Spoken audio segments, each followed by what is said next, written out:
Enquanto vocês vão se acomodando, muito prazer, meu nome é Larissa, eu faço parte da equipe do Prosperity. Eu vou descer, que nem tem tanta gente assim. Nossos eventos acontecem toda primeira e terceira quinta-feira do mês. Nosso foco é trazer conteúdo para as pessoas jovens, e a gente acredita que os jovens são aquelas pessoas que não desenvolveram sua total capacidade, seu total conhecimento. Então, esperamos que vocês aproveitem hoje. Quem vai falar para a gente hoje é o Leonardo Panzardi. Ele é conselheiro em finanças estratégicas, com larga experiência e visão global de valuation, fusões e aquisições, macrofinanças, análises estratégicas, gestão de risco, governança, tecnologia, financeiras e criação de valor. Queria que vocês aplaudissem ele. Obrigado. Boa noite. Tudo bem com vocês? Prazer, satisfação enorme estar aqui com vocês hoje. Como nós estamos num grupo pequeno, eu vou até abrir para perguntas. À medida que vocês forem tendo dúvidas, por favor, levantem a mão. Tá bom o som assim? Não estou falando muito alto, só para a gente se alinhar. Primeiramente, obrigado, Diego, pelo convite. Estou aqui frequentando os cafés da manhã desde, acho que 1 mês e meio, mais ou menos, atrás. O Diego chegou um dia e falou assim, cara, você devia ir lá no café, que é muito legal, bacana, passou o endereço aqui da aba. Eu sei onde que é. Falei, não, mas você vira ali na esquina. Eu sei onde que é. Porque se eu pular da janela da minha casa, eu caio em cima do telhado aqui. Literalmente. E aí eu via uma movimentação aqui nas quartas-feiras pela manhã. Mas o que esse pessoal está se reunindo aí? Que coisa é essa, né? Que legal esse movimento, né? Eu via o pessoal tomando café, porque dá para ver lá, por incrível que pareça. E daí casou coincidentemente, se é que tem isso, do Diego me convidar, e estou feliz de estar aqui conversando com vocês, e quero compartilhar um pouquinho da experiência, de alguns estudos de caso que eu vou falar para vocês hoje, e desse trabalho que a gente tem feito. Eu sou de Ibiporã, no norte do Paraná. Não sei, alguém conhece Ibiporã aqui? Opa lá, não conhecia. É difícil achar alguém que conhece Ibiporã. Aí quando eu falo, é perto de Londrina, aí é do lado. Eu sou de lá, estou aqui em Curitiba já faz 13 anos. Quando eu vim de lá, eu vim para estudar, para cá. E desde então eu não saí, porque é uma cidade que eu gosto muito. Vocês conhecem muito bem. Não é o clima que faz essa cidade. A cidade tem muito mais riqueza do que o seu clima. Mas Leão Bravo existe há 10 anos. Essa empresa começou com um trabalho focado em finanças que eu já fazia. Eu trabalho com consultoria financeira há 17 anos. Desde que eu estava na época da faculdade, eu gostava muito dessa área, mirei nela. E há 10 anos eu comecei esse trabalho em finanças. E Leão Bravo, porque tem 2 motivos aí por trás. Primeiro, porque ser empresário no Brasil, existe até aquele jargão, o empresário brasileiro, ele precisa matar um leão por dia para sobreviver aos negócios, para levar o seu negócio adiante. Então, esse foi o primeiro motivo pelo qual a empresa se chama Leão Bravo. E o segundo motivo é que é o significado do meu nome, de novo, coincidentemente, Leonardo vem de um francês antigo, Leonard, que é bravo como um leão. Então, Leão Bravo. E, de novo, eu estou falando assim, mas a coincidência, no primeiro café que eu vim aqui era o Silmar, e daí o Diego me apresentou o Silmar, aí o Silmar falou, Leão Bravo, pegou o cartãozinho. Você sabe que essa figura do leão, sabe o que significa leão? Sabe o que não, ele perguntou, você sabe o que é leão de Judá? Aí eu falei, não. Eu falei, então, Jesus está na frente do teu negócio e você nem sabia. Eu falei, tá aí um terceiro significado para Leão Bravo que eu nem sabia, e está aí. Então, pode passar, por favor? Assim, eu falo, dou ok, passar? Ok, só dá um ok aí. Pode passar, então. Só um pouquinho da história nossa. Então, eu queria compartilhar com vocês hoje algumas estratégias de crescimento de empresas, alguns movimentos um pouquinho fora da curva, um pouquinho fora do convencional, para que vocês pudessem ter uma dimensão um pouco maior de o que pode ser feito com um negócio, com uma empresa, aonde que se pode chegar para levar a empresa a um novo patamar de resultados. Pode passar. Primeiramente, não é novidade para nenhum de vocês o momento que a gente está vivendo no Brasil, um momento muito difícil, muito singular na história do nosso país. Primeiro, essa questão de previdência, né? Nunca se discutiu tanto essa questão e ninguém duvida da importância que tem isso, se ela vai passar ou não. Essa não é a questão. Lógico que é importante passar um movimento fiscal como esse, um movimento de redução de impostos, mas essa incerteza política, né, de entra presidente, sai presidente, mexe no orçamento, tira dinheiro da educação, corta a verba daqui, família dos presidentes que se envolvem, toda essa instabilidade política, resumindo esse cenário nosso, ela cria uma tensão em nós. E, historicamente, a carga tributária brasileira, isso também não é novidade para vocês, ela nos afeta demais. Só para vocês terem uma ideia, o Banco Mundial ele tem uma iniciativa chamada Doing Business, não sei se vocês já ouviram falar, mas que todo ano eles mapeiam a facilidade de se fazer negócios no Brasil e no mundo. São 190 países que são analisados, e o Brasil sempre fica ali em 160, 170. É um dos países mais difíceis para se fazer negócio no mundo, dada a carga tributária, a burocracia, a extrema dificuldade que a gente tem de transitar nesse cenário, né? São 2.000 horas por ano, em média, para se prestar contas ao governo. Pense na insanidade disso. Lá na Nova Zelândia e Dinamarca, são 5, 6 horas por ano. Você só assina um termo, eu paguei isso de imposto, quero pagar esse ponto, acabou. Além dessa questão Brasil, burocracia, nós temos diversos sinais de bolsa de valores e economia americana minguando. Crises internacionais, elas costumam acontecer historicamente entre 5 e 10 anos. Já faz 10 anos que a gente não tem um período crítico, como em 2008, e já existem alguns sinais, indicadores, se vocês acompanharem, que estão dando a entender esses sinais de incerteza no nosso ambiente aqui. Fora guerra comercial dos Estados Unidos com a China, que também está provocando instabilidades. A saída da União Europeia, da Inglaterra, da União Europeia, vai causar impacto na economia deles, de 1,5% a 9,5% na economia deles, que vai afetar os mercados locais, que com certeza nos afetam. Eu poderia ficar essa noite aqui falando só disso, mas eu não quero ser o mensageiro do apocalipse, né? Não quero ficar... Mas isso é real. O que eu quero trazer esse cenário para vocês é que isso está acontecendo. Não dá para a gente fechar os olhos e ignorar esses movimentos que estão acontecendo no mundo e que, sim, nos afetam e muito. Certo? Fora essas questões de cenário, pode passar. Existem também as questões de tecnologia. Vocês estão vendo na mídia todo dia a tecnologia freneticamente avançando em áreas que são inimagináveis. A advocacia, por exemplo, já tem inteligência artificial fazendo os contratos, lendo os contratos. Na área médica, por exemplo, o computador da IBM já está fazendo laudos de avaliação de câncer melhor do que uma junta médica. E aí, quando você junta a junta médica com a inteligência artificial, você está tendo resultados muito expressivos.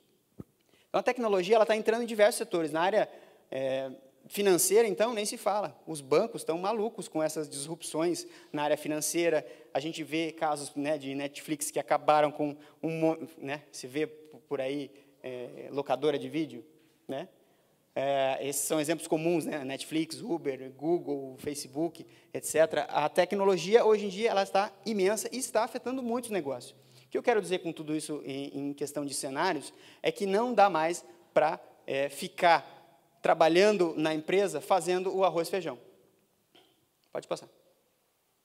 E aí são as práticas comuns. O que são as práticas comuns na gestão de um negócio? Eu preciso aumentar vendas. Ok, vou aumentar o ticket médio, vou tentar atingir não só o público A, como o público B, eu quero fazer promoções no meu negócio, eu quero reduzir custo, vou cortar pessoas, que é questionável, eu quero negociar com o fornecedor, prazo, negociar desconto. Tudo isso é legal, é ok, tem que fazer, mas eu estou considerando isso aqui, aliás, não sou eu que estou considerando. Isso é o mercado que está considerando. Fazer só isso é arroz e feijão. Dá para sobreviver de arroz e feijão? Dá. mas o título da palestra aqui não é sobreviver, né? É crescer. Então, para crescermos nesse ambiente que eu estou falando, é muito importante ir além do arroz e feijão. Não sei se tem alguma nutricionista aqui. Não, mas arroz e feijão não nos provê os nutrientes necessários para a gente sobreviver. Na empresa é a mesma coisa. Essas táticas, né, de melhoria de receita, redução de custos, são importantes, são legais. Mas a gente precisa ir além, dado esse cenário que a gente está vivendo. E aí, eu queria... Pode passar. Vou trocar algumas ideias de alguns exemplos, alguns casos aqui, mas esse movimento de só olhar para trás, o que aconteceu no meu negócio? Como que foi o mês passado? Como que foi o ano passado?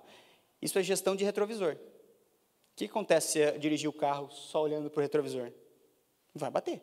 Não vai muito longe, né?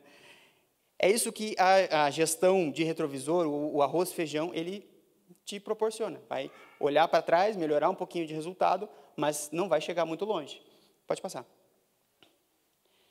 E aí eu vi até uma brincadeira essa semana, não sei quem conhece o ciclo PDCA, é um método japonês que é de planejamento, execução, controle e verificação. É um ciclo de melhoria contínua, amplamente usada e difundida pela Toyota, né, esse meio de produção, que alcançou resultados fantásticos. E no Japão, a ideia da metodologia é assim, você passa metade do tempo planejando, um terço executando, outro terço verificando e outro terço agindo para melhorar aquele ciclo e volta num planejamento mais intenso. É muito conhecido que o japonês para muito tempo a planejar, planeja há 10, 50 anos à frente e dá resultado. Não tem como falar que não dá resultado. Vejam o Japão, um país rico desse tamanhozinho, com um PIB 3 vezes maior que o do Brasil, né? Muita tecnologia, muito capital intelectual. No Brasil, exatamente essa brincadeira. O tempo do planejamento, né? Para que tanto planejamento? A execução é o famoso sai fazendo, né? Sai fazendo. Inclusive, as estatísticas de Sebrae levam exatamente para esse ponto. O Sebrae pesquisa falência de empresas há 10 anos e vem nesse ponto, sai fazendo, sem planejamento nenhum. Demora muito para executar, dá uma conferida se a coisa está funcionando e apaga incêndios depois porque não planejou, não executou corretamente e não agiu em cima daquilo. É uma brincadeira, mas é real. Isso acontece muito, isso é estatístico, é pesquisado. Pode passar. A função de planejamento, de olhar para frente, fazer uma gestão de para-brisa, na nossa brincadeira ali, não de retrovisor, é justamente essa. Levar você do ponto A para o ponto B, levar a sua empresa do ponto A para o ponto B, sem ficar dando voltas. Ou, às vezes, fazer curvas que não vão te levar no ponto B, né? É justamente esse movimento que a gente quer fazer estrategicamente para gastar o mínimo possível e chegar naquilo que a gente se propõe. Pode passar. Bom, então, essa contextualização que eu falei para vocês, vou passar alguns casos de como que isso na prática pode funcionar, algumas ideias, algumas discussões, tá bom? De novo, quem tiver alguma dúvida já no meio pode levantar, fique à vontade. Pode passar. Vocês vão ver esses nomes, o projeto China, projeto Chile, projeto Academia, esses nomes são codinomes, a gente usa codinomes para as empresas que a gente trabalha, sempre por questões de confidencialidade. A bandeira que vocês vão ver, o desenho, não tem nada a ver com o ramo de atuação da empresa, mas é justamente essa a intenção, tá? Inclusive, a gente está numa ligação, não, eu estou indo para a China agora. Não, você está indo para a China? Não, no cliente. Tem essas coisas que acontecem no dia a dia, é engraçado, mas a China, não o país, esse cliente nosso, é uma indústria na área da saúde, aqui do Paraná, e eles tinham uma atuação muito forte no Brasil todo, e estavam com um problema familiar, briga, né, entre os sócios, que estavam desconfortáveis um com a posição do outro.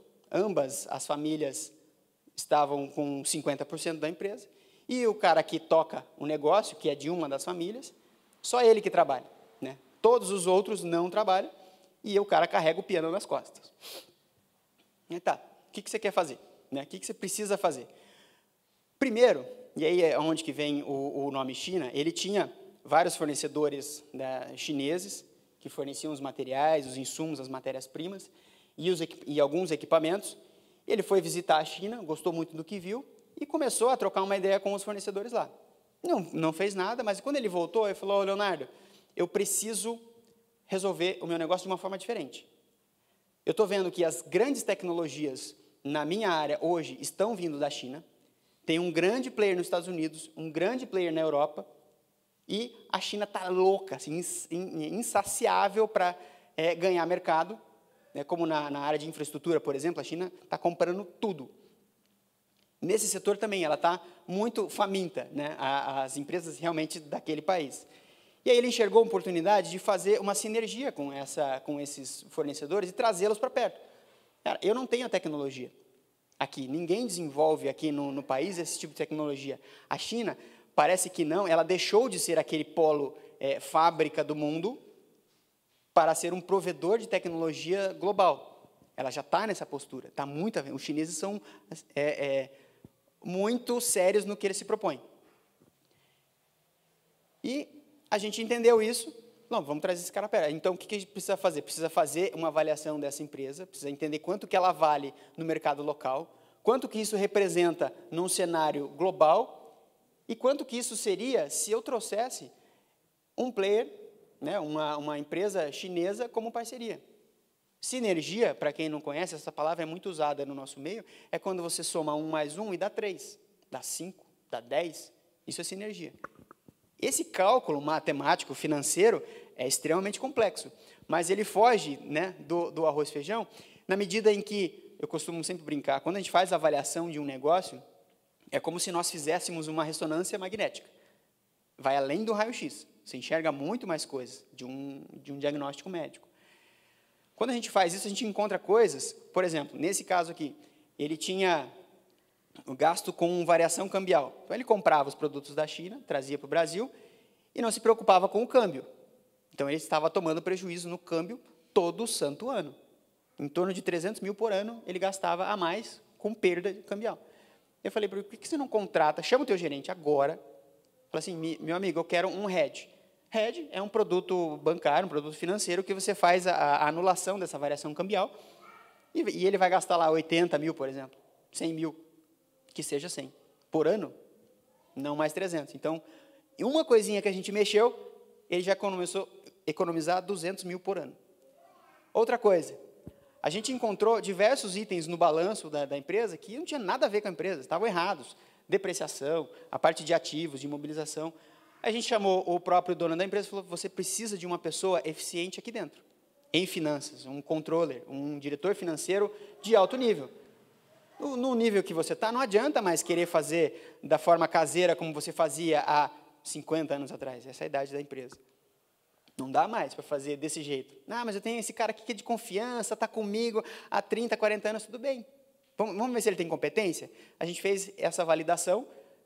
Veja só, no nível que a gente precisa chegar muitas vezes para impulsionar o negócio. Meu amigo, se aposenta, né? Já demos a oportunidade, ele falou, não, eu não quero, eu já estou cansado, já era uma pessoa de idade, para mim já deu, contribuí que eu tinha que contribuir com vocês. Beleza, daqui, toca tranquilo. Então, saiu numa boa, veio uma pessoa de mercado, assim, com todo o gás, para compor a equipe. Então, veja nos pontos que a gente começa a chegar, quando a gente faz essa ressonância magnética numa empresa, áreas que aparentemente não se conversam, mas que elas vão dar toda uma influência, toda uma base para que essa empresa recepcione um comprador, um parceiro chinês, e aí a empresa dele vai passar a valer muito mais. Né? E aí ele vai poder sair com tranquilidade, ele vai poder vender a parte dele com tranquilidade, ele vai poder fazer os negócios progredirem com muito mais saúde, com muito mais robustez, com muito mais força. Pode passar. Tubarão é um outro cliente, todos são clientes, né? Mas o Tubarão é uma distribuidora de petróleo no sul, e eles tinham um problema também societário, né? Que essa questão societária é muito crítica. Vou só abrir um parêntese. É muito comum nós nos depararmos com conflitos societários, com dissoluções, com brigas por poder entre família. Sinceramente, eu acho muito triste quando eu vejo esse tipo de situação, o dinheiro guiando as decisões, ou as más decisões, no caso, né? E a briga entre família. O ativo familiar é muito mais importante e sensível do que o dinheiro. Mas não é assim que muita gente encara e muitas vezes a gente chega nesse tipo de problema. Essa distribuidora, eles tinham um faturamento na época de 200 milhões por ano. Nossa, o negócio fatura 200 milhões. Eles falam, é muito bom esse negócio, vai valer 400 milhões. Mas petróleo, em geral, derivados de petróleo, no Brasil tem uma taxação gigantesca. A margem dessa empresa no final era 2%. O risco, olha o risco. Tinha um monte de funcionário, um monte de caminhão, um monte de tudo quanto é coisa que você imagina. Cara, né? E eu conhecia o sócio já de longa data, conhecia o perfil deles, mas você tem certeza que você quer continuar a tocar esse negócio? É o teu perfil da tua família? E aí eu entro nessa conversa olho no olho, o cara, putz, eu acho que petróleo não passa de X anos, ele falou acho que 20 anos. E né, o futuro é elétrico, o futuro é energia solar, é vento. Eu não compactuo, não coaduno com esse tipo de prática. Eu falei, então venda a sua parte. Para com essa briga familiar, preserva o teu ativo família, saia do negócio para quem quer tocar. E aí tinha um sócio dele, que já tinha um monte de postos, ia fazer sinergia com o negócio dele, tirar e sair do negócio. A valoração aqui do negócio, lógico que é bem inferior ao que ele fatura, mas cabe uma frase, um conceito que também é bem conhecido no mundo financeiro, que diz assim, faturamento é ego, lucro é conceito e o caixa é o rei. Aí eu faturo 200 milhões por ano. Tá, quanto você gasta? Gasto 198.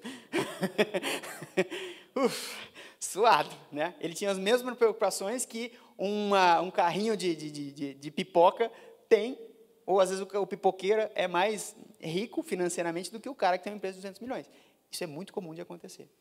Muito comum. Por conta disso, está muito focado em faturamento, só que o que diz valor de uma empresa é a geração de caixa que ela produz. É a quantidade de dinheiro, no final das contas, que ela gera. No caso da China, lá, lembrei agora, tinha uma linha de devolução de mercadorias que ficava na casa de 1,5 milhão, 1,8 milhão por ano, só de devolução. Pedido que ia errado, que voltava errado, que o cara tinha que devolver para o cliente, então ele perdia esse dinheiro. Por que você está tendo esse volume aí de devolução? Aí fomos investigar o processo, as pessoas que estavam mal treinadas lá na ponta, que faziam o pedido errado. Não conversava com a área comercial e dava falha. Vamos lá, conversar, treina, melhora isso, baixa a meta para metade daquilo e eleva a geração de caixa do negócio. Pode passar. O projeto Celli é engraçado também. Essa é uma empresa na área de prestação de serviços, bem menor do que eu falei, eles faturam 2 milhões por ano, e eles estavam aqui com um problema de sucessão. Né? São 2 filhos, um dos filhos é engenheiro, não se dava com o negócio, fez a faculdade forçado de contabilidade, tipo, vou agradar meu pai, mas não é isso que eu quero. A filha estava em outra área completamente diferente, a área comercial, estava ali para ajudar os pais nessa transição. Os pais já com idade avançada, já perderam o time do negócio, perdendo clientes para o mercado veloz, principalmente na área de prestação de serviço, contabilidade. E esse mercado também está sendo amplamente... a disrupção tecnológica nesse mercado também está violenta, né? Tanto em termos de sistema, quanto, né, de outros formatos de negócios. E eles estavam no meio desse furacão. Por que vocês não... A gente tem aqui uma empresa tentando nutrir uma família, sustentar, que ninguém mais está afim desse negócio. Né? Tem um filho para lá, filha para cá, o pai já é idoso, a mãe já é idosa, eu tenho meus clientinhos lá. Por que vocês continuam com esse negócio? Por que insistir nisso se não faz mais sentido? Aí a gente, de novo, vai fazer a avaliação, mas não no sentido de achar o preço da empresa. Isso é o de menos. O mais importante é o processo de passar por esse diagnóstico, que a gente brinca de ressonância, para você... muitas vezes, o meu segundo papel, a minha segunda profissão é psicólogo.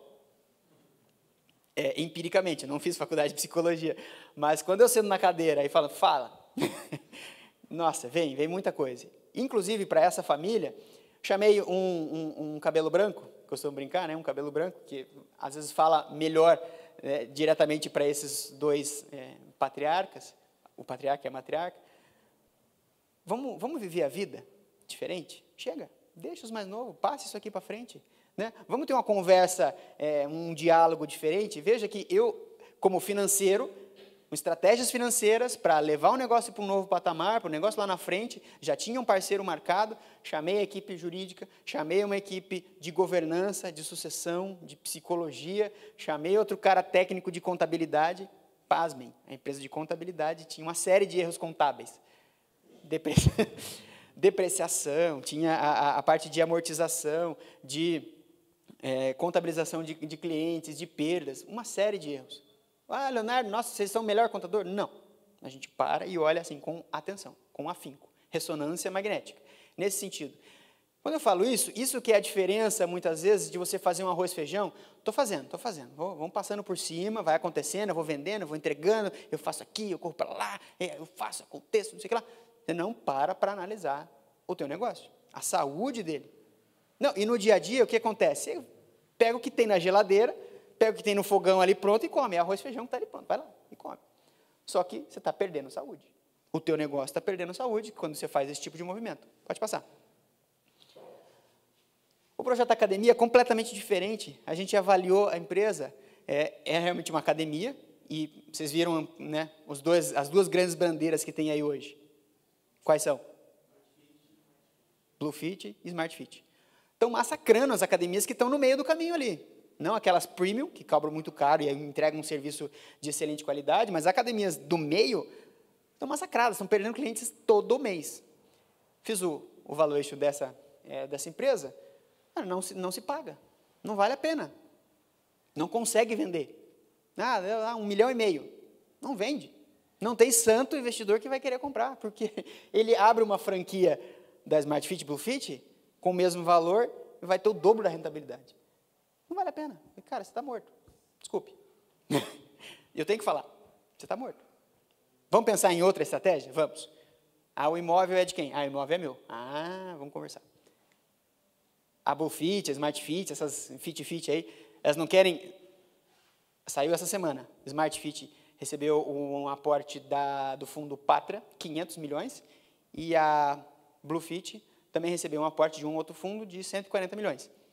A estratégia é mais centenas de unidades pelo Brasil em questão de 2, 3 anos. Assim, absurdo. Por que a gente não pega um cara desse e fala, você não quer se instalar aqui? Já tem o ponto, já tem as clientelas, já tem o lugar, já tem estacionamento, tem tudo.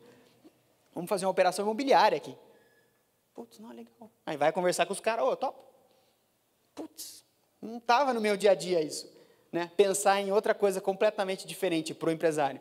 É isso que eu falo como sair um pouquinho e olhar, sair do arroz e feijão e olhar um pouquinho macro, parar, respirar um pouco no teu ambiente e olhar o cenário em volta que está acontecendo. Não adianta esse empresário, por exemplo, não adianta ele ficar dando murro na ponta de faca, falando, não, a minha academia vai porque eu tenho diferencial, eu tenho cliente, eu conheço meus clientes pelo nome. Não adianta, cara.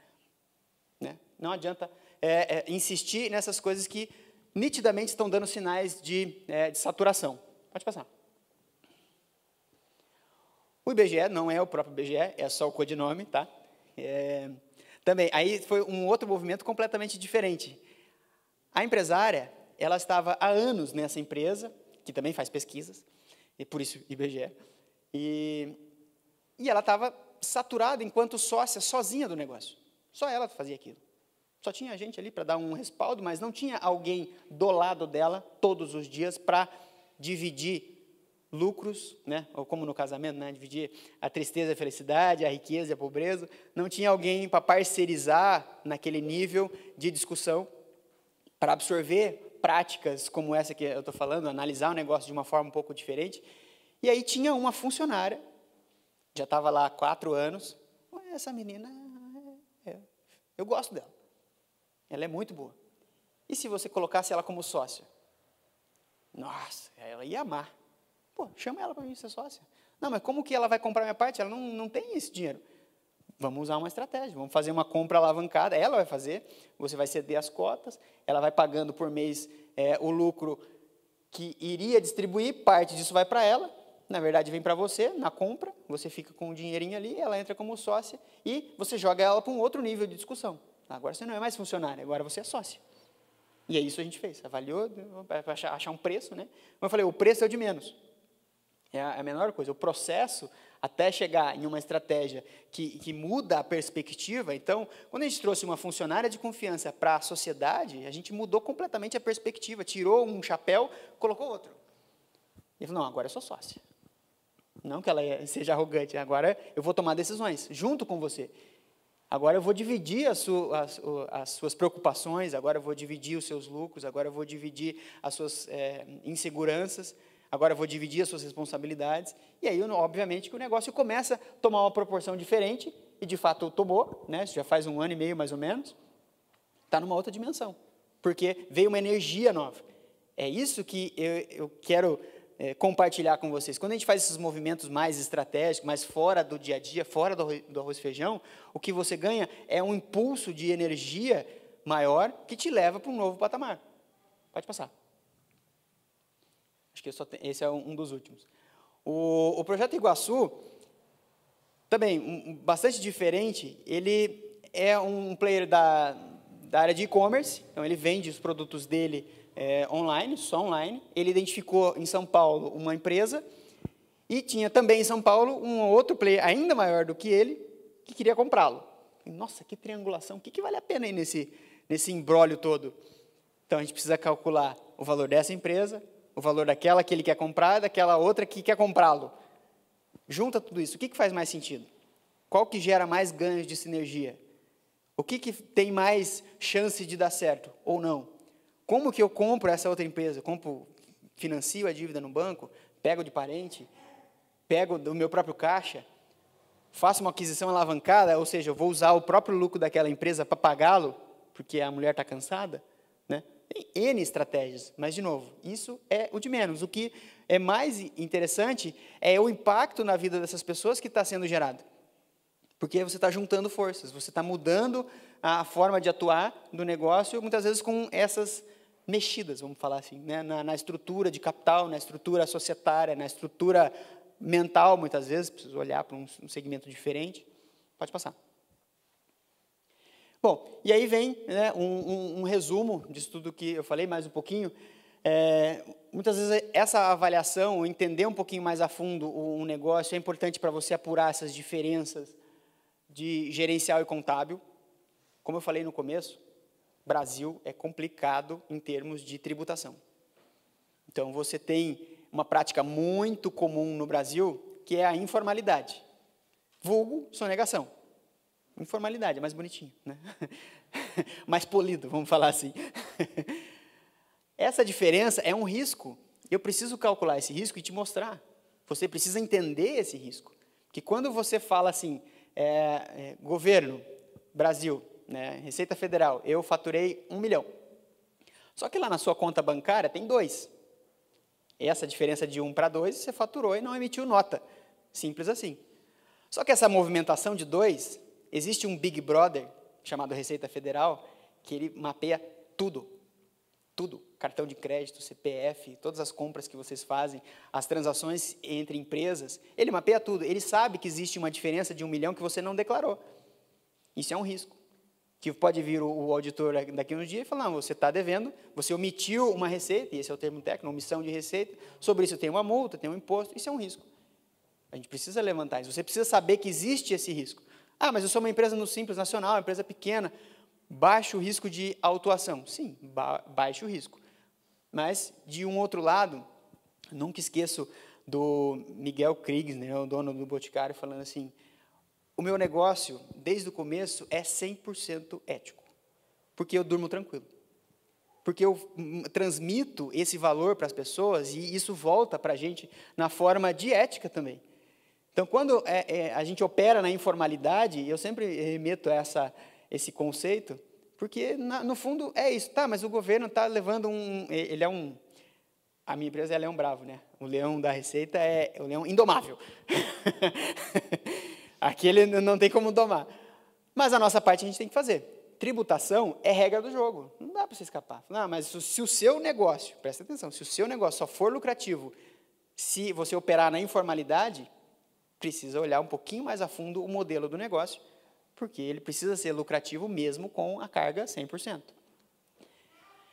Consolidação, sinergias, né? Eu já falei para vocês, essa soma de 1 mais 1 ser 3 ou 5. Entender esse movimento da economia. Então, você tem o mercado como um todo, tem a economia, tem o seu segmento no qual você está inserido, os seus competidores e a empresa, é como se fosse um funil. Olhar de uma forma mais ampla o seu segmento, o seu setor, a sua economia, onde que você está inserido, a sua competição, te faz mais forte, mais robusto, porque você sabe o jogo que você está jogando. Planejamento financeiro e estratégico, eu estava falando agora. O planejamento tributário vem nesse sentido, né? Fazer esse tipo de reflexão e de análise interna do negócio é extremamente importante, porque por razões óbvias, e tem muita oportunidade. Sério, as empresas estão pagando mais impostos do que deveriam, e não é brincadeira, elas pagam mais impostos, dada não só a carga tributária, mas a burocracia. Só para vocês terem uma ideia, por ano são geradas cerca de 3.600 novas leis, aditivos, mudanças, alterações na legislação, todos os anos. 3.600, são 100 alterações por dia na lei. Não tem contador que aguente acompanhar isso. Não dá. E aí o que acaba acontecendo? Você paga imposto a mais, sem precisar. Sem precisar. Então, Simples Nacional é simples? Não, não é. É horrível. É simples para o governo. Para a empresa que opera no Simples, é extremamente prejudicial, em vários aspectos. Entrada e saída de sócios investidores, readequação societária, medir o que a sua empresa gera de valor efetivamente para os sócios, para a sociedade. É tudo, quando você para fazer esse tipo de análise, de reflexão, é o movimento que você acaba tendo. Pode passar? E aí eu queria passar um videozinho, só tem mais esse vídeo e mais um slide.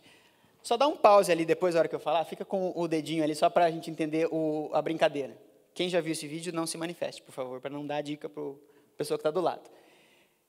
Então, esse vídeo foi feito, né, um teste de atenção, né, é um teste científico. Ali é só o site que publicou, mas é de um cientista.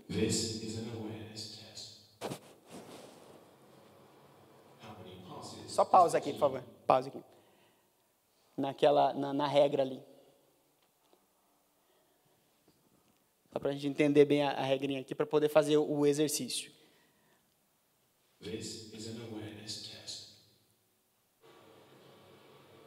Aí. Então, é muito simples aqui. A galera vai começar a jogar basquete, né? E você vai ter que contar quantos passes o time de branco vai fazer. Então, o exercício é simples, é só isso. Pode passar. E eu quero ver quem acerta depois.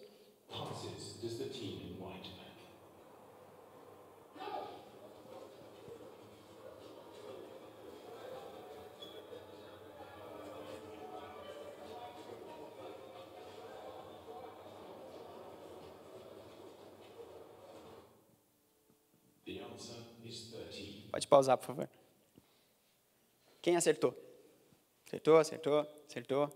Metade acertou, metade errou. Pode dar o play de novo. What?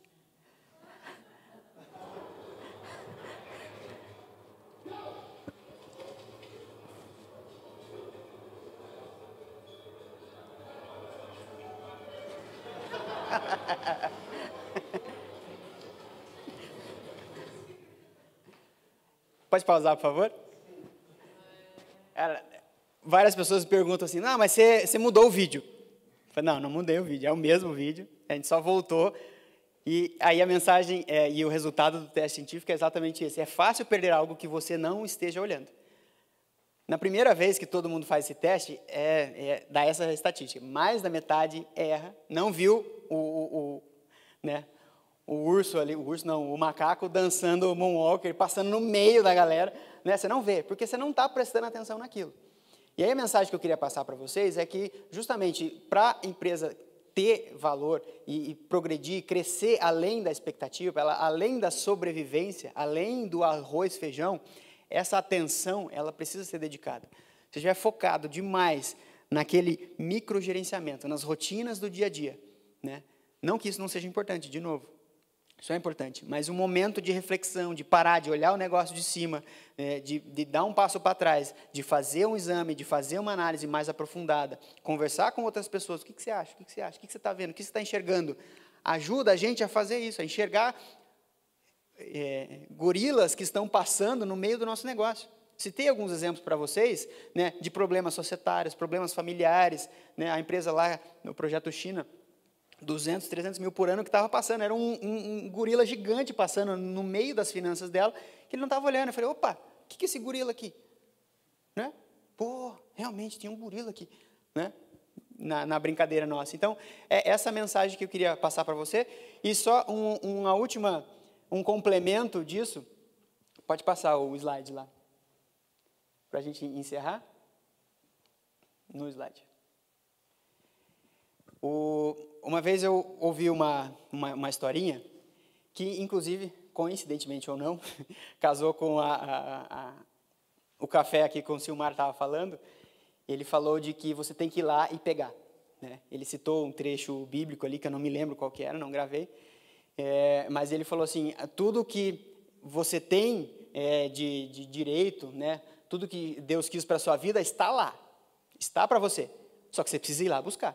Né? E até lembro que ele falou do exemplo, né, de Moisés na água, né? Você precisa dar o primeiro passo, você precisa fazer esse movimento. E quando eu era criança, eu vi essa historinha que tem exatamente a mesma conotação, que a senhora, ela estava na casinha dela, veio a enchente e veio o vizinho. Maria, a água está subindo. Venha. Não, Deus vai me salvar. Eu vou ficar. Venha. Não, Deus vai me salvar. Tá bom. O vizinho desistiu, a água estava subindo e foi embora. Não é louco? Daqui a pouco veio um outro vizinho com o bote, salva-vida, já na água. Maria, vamos embora, a água vai subir, você vai morrer. Não, Deus vai me salvar. Aí ela subiu no teto. A água estava subindo, exatamente igual a imagem. Veio um helicóptero. E a Maria falou, não vou subir no helicóptero. Tá doido? Deus vai me salvar. Venha, sua última chance, a água está subindo. E a água subiu e ela morreu. Trágico. Aí ela foi para o céu e falou, poxa Deus, você não me salvou? Como não te salvei? Te mandei o vizinho, te mandei o bombeiro, te mandei barco, te mandei helicóptero, Maria. Por que você não subiu? Então, essa mensagem para fechar o nosso trabalho é assim, o resultado, o crescimento, ele está lá. Mas a gente precisa dar esse passo, precisa ir buscar, precisa ir atrás, precisa sair dessa rotina, precisa sair do arroz e feijão para levar o negócio para um outro patamar. É isso? Obrigado, gente, por ouvir. Valeu. E se tiverem alguma dúvida, por favor. Eu tenho uma pergunta. Desculpe. Por favor. Eu tenho uma pergunta. Você tem uma empresa e você está na iminência de vender essa empresa. O payback ideal de quanto tempo é? Por exemplo, a fatura X. Não, fatura 10 mil. Uhum. Qual é o payback ideal dessa empresa? 1 ano, 2 anos? Líquido isso? Uhum. 10 mil líquido. Certo. O mercado fala, né, em média, tá? Não, varia de setor para setor, entre 2 e 3 anos é um payback saudável. Né? Não, que se tiver um payback, lógico, menor, ótimo. Tudo aquilo que você investiu retorna em 1 ano, mas a média de mercado é 2 a 3 anos. Isso é o natural, né, de varejo, de indústria, etc. Tudo aquilo que você coloca, você retorna em 2 ou 3 anos, com o lucro que ela gera. Né? Esse é o payback, né? É isso, né? Entre 2 e 3 anos. Mais do que isso, lógico, como eu falei, depende do segmento, mas é mais preocupante. Significa que a margem está menor e você precisa melhorar. É um parâmetro médio mesmo, né? Mais alguém? Fala um pouquinho sobre essa. Você tocou na questão do Simples, que é bom para o governo. Claro. O Simples Nacional, ele foi criado com o objetivo de simplificar, entre aspas mesmo, o pagamento do imposto para o governo. Então, ele junta, dentro o documento de arrecadação do Simples, todos os impostos estão ali dentro, PIS, COFINS, ICSL, Imposto de Renda, ISS, etc. Só que quando o governo juntou essas alíquotas em uma só, você perdeu o benefício de questionar cada uma daquelas alíquotas. Vou dar um exemplo bem prático. Digamos que eu tenho uma indústria que, sei lá, fabrique sorvete. Esse sorvete, eu compro a matéria-prima de uma outra indústria, ela está lá no lucro real, lucro presumido, ela usa esses créditos tributários, só que quando chega em mim, né, na minha empresa, do Simples, eu não aproveito nada desses créditos. Bate tudo em mim, eu não faço nada, porque o meu faturamento, o meu imposto é pago pelo faturamento, independente da matéria-prima que eu compro. Então, eu não tenho esse tipo de crédito. Da folha de pagamento é a mesma coisa. Você não tem compensação de impostos. Você paga, você deixa de pagar o INSS da folha, mas, por outro lado, você não tem esses movimentos de aproveitamento do crédito. Então, o que acaba acontecendo? Você paga uma alíquota única e, no final das contas, para vários setores, ela acaba sendo maior do que de lucro presumido ou de lucro real. Caso prático também, a gente está fazendo a avaliação de uma escola e ela também tem insumos na prestação de serviço dela. Esses insumos correspondem a 57%, 60%, muito alto, é uma matéria-prima, um insumo caro que ela usa. E tem uma folha pequena.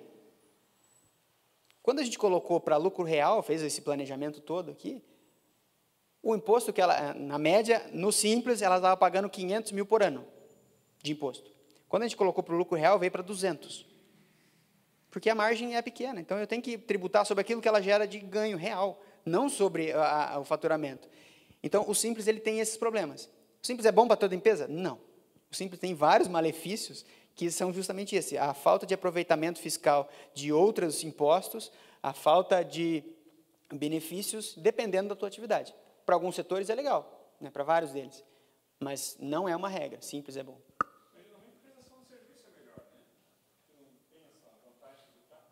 Não necessariamente, não necessariamente. Como eu falei, essa empresa é uma prestação de serviço. Ela tem insumo, mas se não tivesse insumo, provavelmente ela ia ser melhor. Né? Por advocacia, prestação de serviço pura, sem insumo, muitas vezes, a maioria dos casos, é vantajoso. Quando você tem mão de obra, às vezes, depende. Né? Tem que avaliar, realmente. Uma outra coisa que acontece com frequência é criar grupos empresariais com várias empresas do Simples. Só que o Simples ele tem um teto de 4 milhões e 800 por ano. Se a soma dos faturamentos dessas empresas passar de 4 milhões e 800 no ano, você desenquadra. Só que daí começa a acontecer o movimento de evasão fiscal. Eu tenho essa empresa, mas eu vou colocar a minha esposa e o meu filho na outra empresa. Só que elas fazem a mesma coisa. Estão lá na mesma sede, a mesma logomarca, fazem o mesmo serviço, só que é outra empresa, outro CNPJ. Muito fácil de detectar pela Receita Federal, corre de novo em risco de autuação. Tem esses riscos também, né, de expandir a atividade comercial, precisar de outras empresas que criariam um grupo de sinergia, só que quando você coloca elas no Simples, você perde esses benefícios de ampliação. Então, o Simples ele acaba, muitas vezes, sendo limitante para crescimento. Às vezes é importante para começar, para ampliar o mercado, mas não é o futuro, com certeza, de um negócio.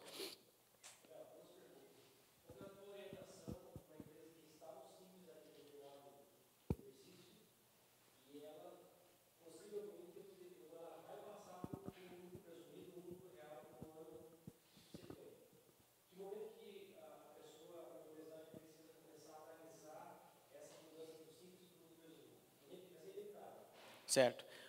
Esse movimento ele precisa acontecer antes da virada do ano, obviamente.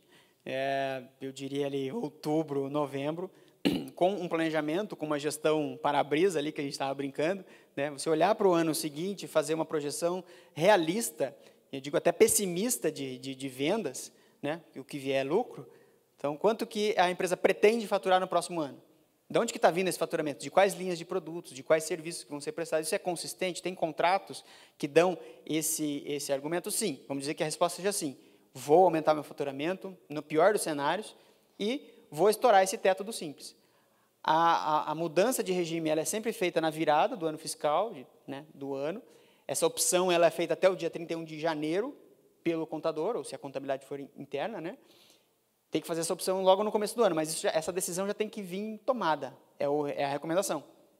Mas esse exercício precisa ser trabalhado 3 meses antes, 4 meses antes, claro, aí a empresa tem que ver. 3 meses, em outubro. Porque muda muita coisa tributária. Aham. E venda, principalmente venda no cliente final. Hoje eu tenho uma empresa que eu vendo como Simples para um determinado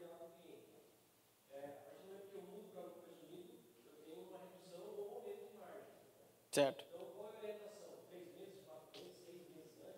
A temporada de orçamentação geralmente é outubro. Né? Você tem ali uma preparação, um setup, né, de configuração de o que vamos fazer no ano seguinte, né, quanto que vamos vender, quais serão os fornecedores, o que a gente vai gastar, qual que vai ser a equipe. Esse dimensionamento do ano seguinte normalmente começa em outubro. Isso nas grandes empresas, é uma prática. Por isso que eu falo que temporada de orçamento começa em outubro. Né? Esse último trimestre ele é o momento ideal para fazer esse tipo de coisa.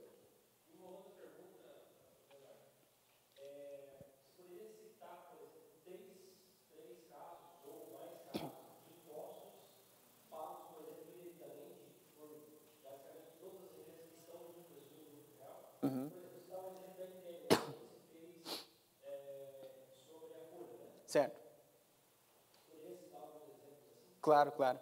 No lucro presumido e lucro real, como você falou, existe esse problema quando você paga a folha de pagamento, normalmente você paga sobre o todo. Então, o contador gera uma guia do INSS, você paga tudo.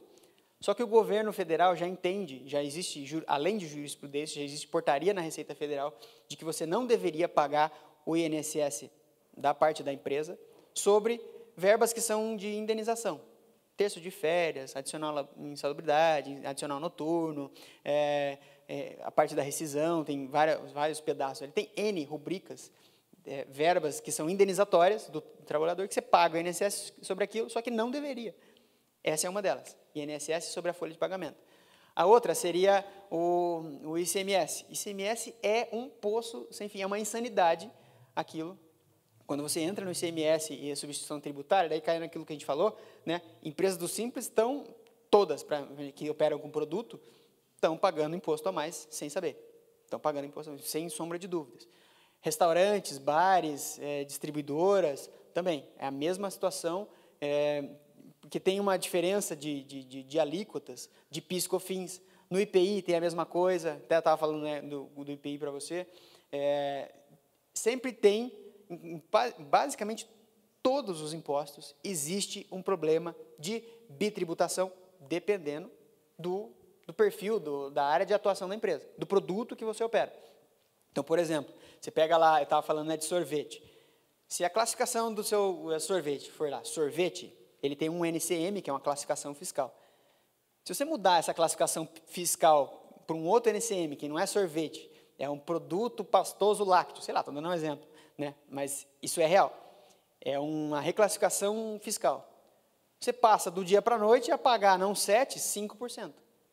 Essas são as loucuras assim, da Receita Federal que acontecem todo dia. E aí, volta naquele ponto de sair do arroz e feijão, olhar essa tributação é o leão indomável. A gente vocês têm que prestar muita atenção, chamar o pessoal especializado e olhar isso com calma, porque, na maioria dos casos, as empresas pagam impostos a mais, sem saber. Por exemplo, nesse caso, a empresa pagou imposto a mais durante o período. Parece que cada um tem 5 anos. 5 anos. 5 anos. Você pagou esse imposto a mais. Paguei lá R$5.000 em 5 anos. Uhum. Eu recupero isso não? Sim. Alguns impostos, por exemplo, esse do INSS, você consegue recuperar direto via administrativa, não precisa nem ação judicial. Você consegue fazer desde que faça a apuração, né? Dá para fazer uma auditoria desses impostos pagos a mais, apresenta para a Receita e você compensa já no mês seguinte. Daí você vai fazer o sistema de compensação. Sim, usar o crédito. Ele não vai te dar Vai te dar o crédito, não o dinheiro. não o dinheiro. Por exemplo, se você pagou 5.000 a mais, ele vai te dar o crédito 5.000, aí no mês seguinte você ia pagar 1.000. Então você deixa de pagar o 1.000, aí você fica com 4 de crédito. Aí no outro mês você deixa de pagar mais 1.000, você fica com 3. Assim que funciona, conta gráfica que eles chamam, né? Porque o cara não tem nenhum contador aqui. Não, e eles não têm culpa. É muita coisa, eles não conseguem. Pega folha de pagamento, pega faturamento e faz aqui. É isso. É isso aí. Isso que é feito, esse é um problema. Brasil, não é problema do contador. Porque ele não consegue fazer isso. Para fazer uma auditoria dessa que a gente falou, ele levaria o mês inteiro, juntando a equipe inteira, para tudo, para fazer análise de um cliente. É muita coisa. Imagina você pegar todas as rescisões, todos os olerites, de todos os meses, de todos os anos, de todas as verbas. É insano. Só o sistema que faz isso. Só o sistema que faz isso. Né?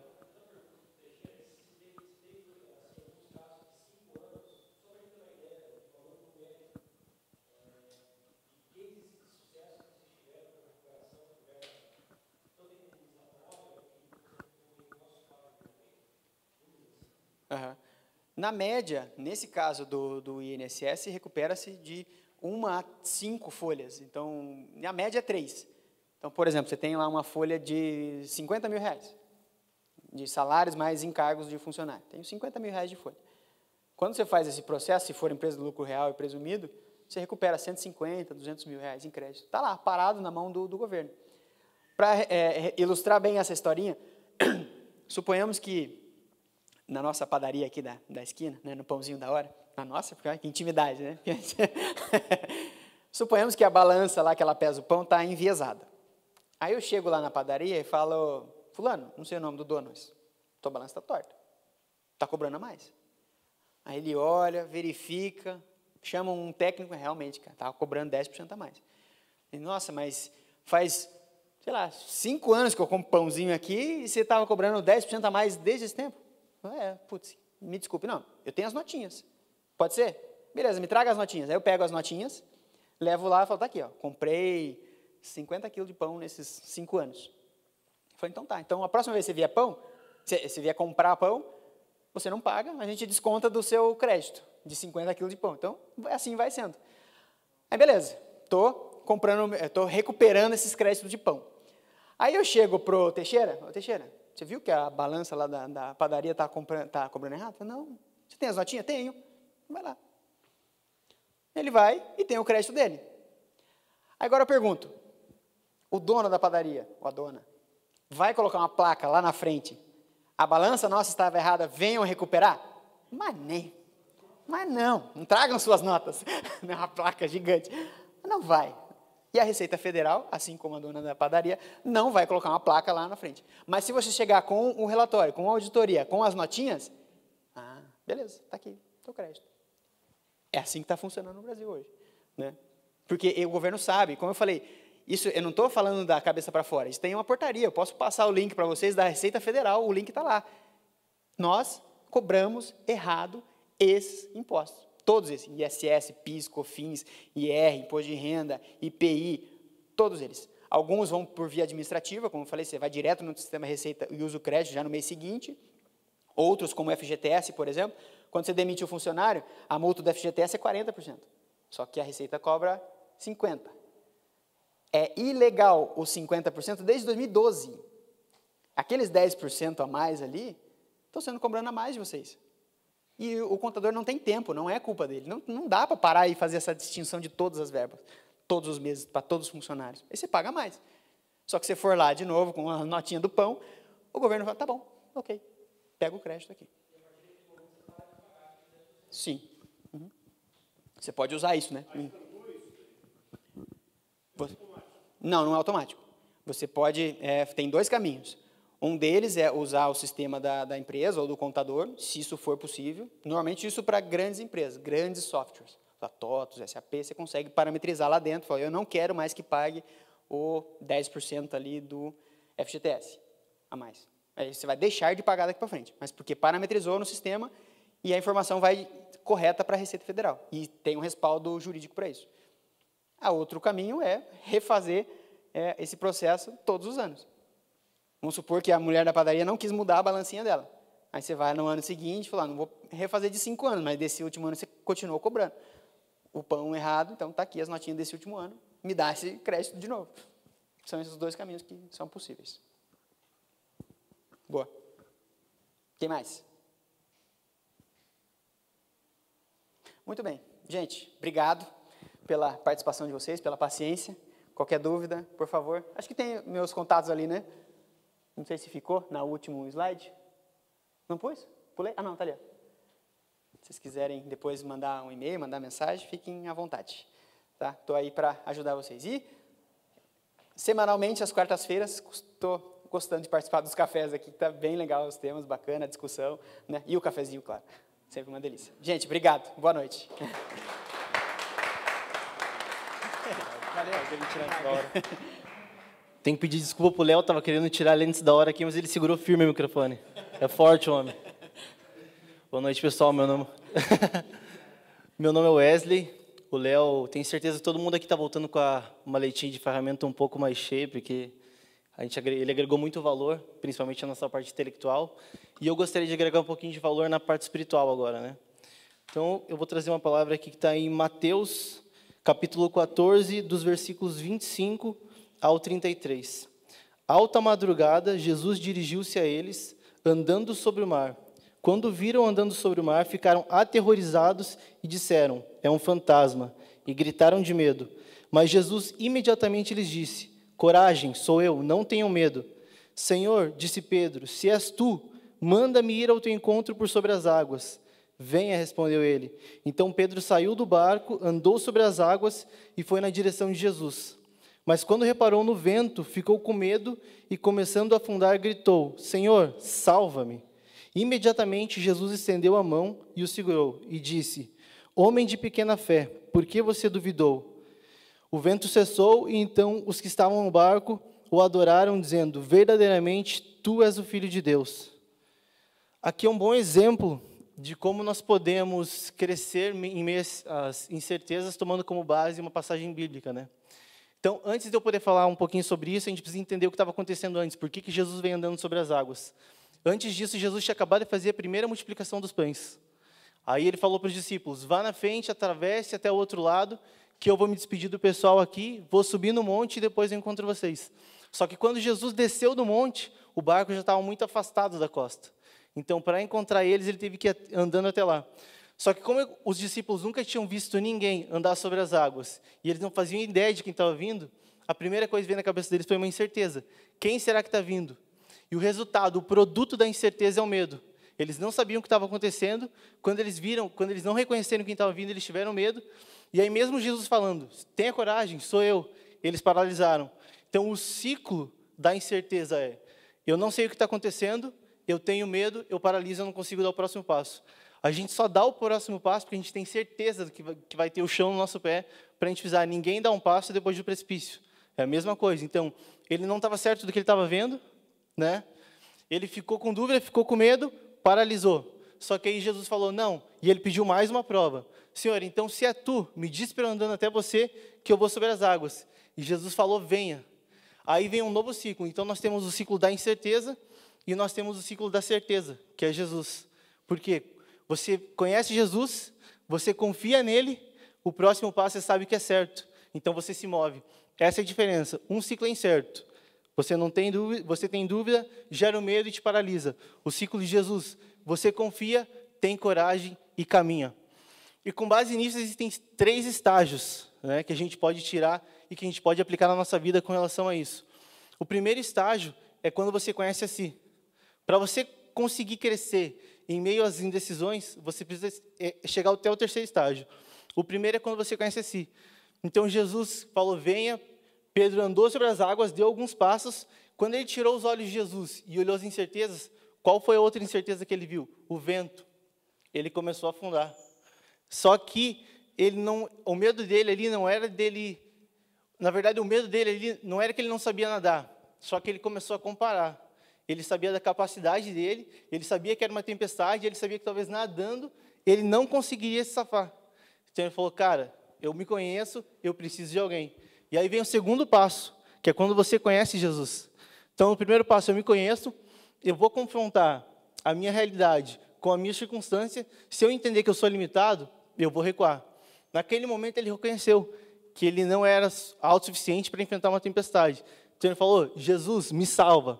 Por quê? Porque naquele momento, ele lembrou que Jesus era suficiente, era capaz de salvar ele.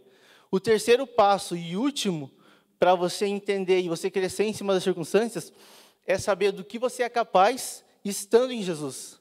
Esse é o terceiro passo. Só que esse passo ele começou por primeiro na vida do Pedro, porque ele sabia quem era Jesus e com base nisso ele andou sobre as águas, né? E na nossa vida a gente tem que caminhar assim. Por mais que haja incertezas, se você conhecer Jesus, se você tiver certeza de que Jesus está com você, você pode dar o próximo passo. Tem uma aguinha aqui? Tem.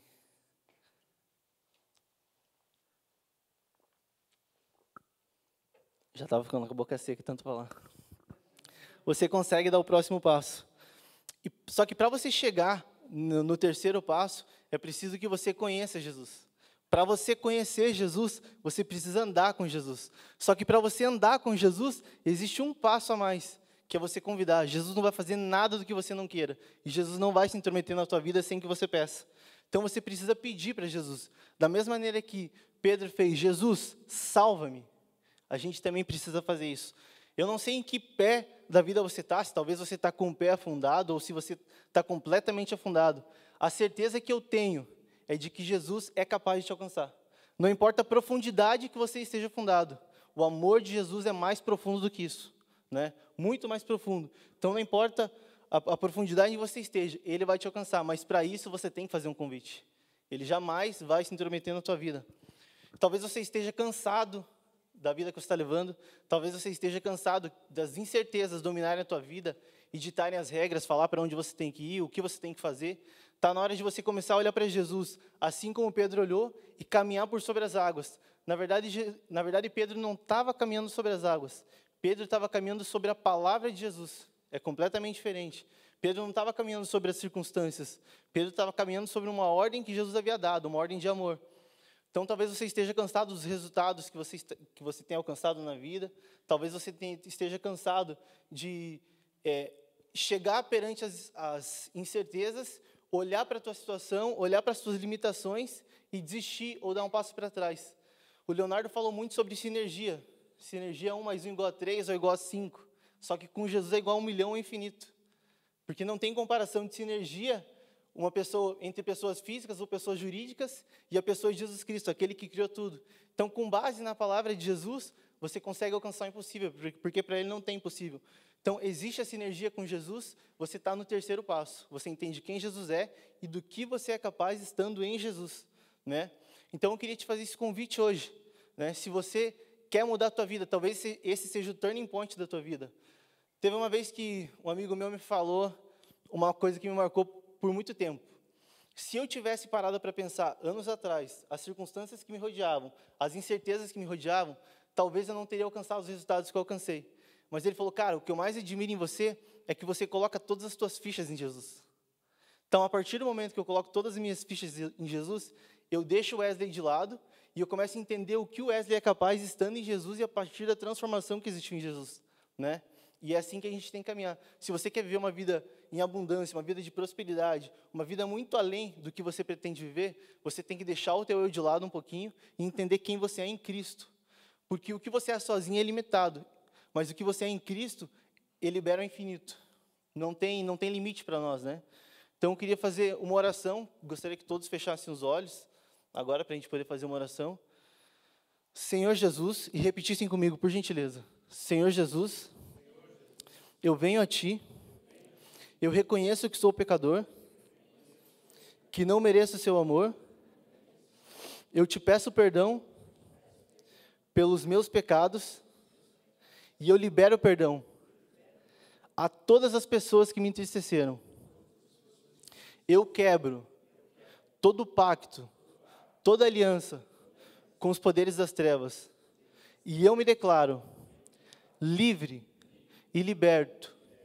Espírito Santo, por gentileza, encha-me de Ti, traga da Tua paz. Senhor Jesus, eu reconheço o Senhor como Senhor e Salvador da minha vida. E eu Te agradeço pela salvação da minha alma. Amém.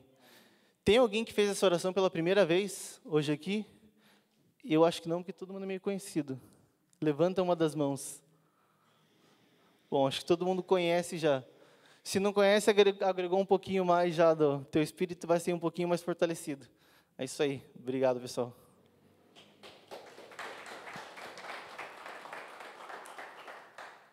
Pessoal, alguém nos visita hoje pela primeira vez?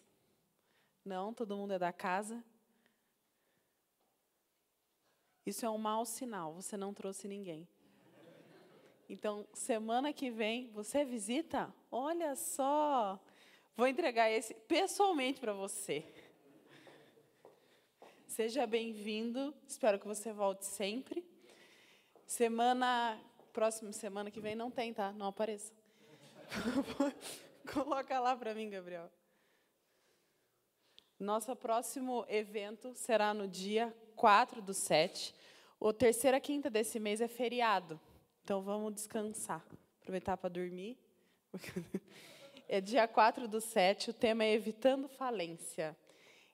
O Lucas Verde, é a mesma minha cara, né? Parecido comigo, esse rapaz, né? Ele é advogado, especialista em falência e recuperação judicial. Ele já palestrou para a gente ano passado e ele abriu para perguntas. É um tema bastante interessante para quem é empresário, porque todo mundo quer saber como é que faz isso aí, né? Ainda mais no Brasil, não é verdade? Então, todos estão convidados, mas tragam alguém. Volte e traga alguém, tá bom? E é isso. Sejam bem-vindos, obrigada. Espero que tenham gostado. Teixeira quer falar. Mais 2 horas só. Eu vou falar um negócio para ti. Uma vez um pastor nos Estados Unidos foi fazer uma campanha e Deus falou para ele, faça uma campanha aqui. E ele foi para uma cidade do interior dos Estados Unidos e fez uma campanha, mas pôs uma tenda lá imensa e começou a fazer a campanha. Na sexta-feira, chegou lá, não tinha nenhum convidado na sexta-feira. No sábado, fez propaganda. Não, é sexta-feira, está meio chuvoso.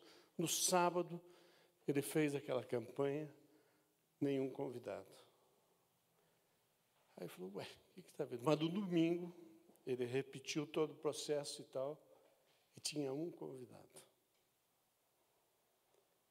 E esse convidado se chamava Billy Graham, um dos maiores homens do mundo cristão. Então, muito bem-vindo, que Deus te abençoe. Eu só queria fazer um convite para vocês para a próxima quarta-feira, 7h30 da manhã, nós vamos ter um café aqui, Prosperity. E nós vamos ter um convidado muito especial nessa quarta-feira. E ele vai estar de aniversário nessa quarta-feira. Então, eu gostaria que vocês viessem aqui. Vocês são nossos convidados. Quem vai estar aqui é o Guilherme, que vai falar no café. Então, 7h30, quarta-feira. Estejam convidados, venham aqui. E eu tenho certeza que vocês vão receber muito de Deus aí. Ok? Obrigado pela oportunidade aí, que já falei demais. Boa noite. Obrigado.